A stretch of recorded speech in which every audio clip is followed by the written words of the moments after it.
اور اس کو دبوچ لیتا ہے. جب تک وہ ریوڑ میں رہتی ہے اس کی جرأت نہیں ہوتی. تو اس لیے علماء کے ساتھ آپ رہیں گے تو کسی کو جرأت نہیں ہوگی کہ آپ پر ڈورے ڈالے. جب آپ کٹ جائیں گے ہر بندے کو پتہ ہے کہ یہ آوارہ شخص ہے, کسی کا اس سے کوئی رابطہ نہیں ہے, اس کو جو ہم پڑھائیں گے پڑھ جائے گا. علماء سے رابطہ رکھیں. کوئی بھی مسئلہ ہو, کوئی آپ کے پاس اشکال ہے, کوئی آپ کو کوئی شبہ پیش کرتا ہے, فوراً اپنے عالم صاحب سے رابطہ کریں. آپ پوچھیں کہ اس کی حقیقت کیا ہے, آپ کو انشاءاللہ علمی جواب ملے گا, آپ بچ جائیں گے گمراہ ہونے سے.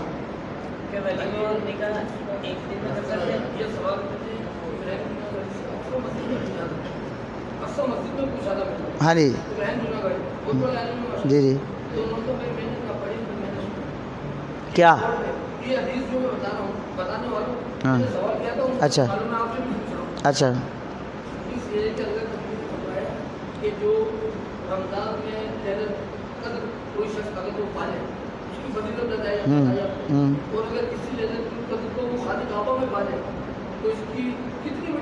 نہیں, انہوں نے صحیح کہا, میں نے بھی نہیں سنی نہ پڑھی.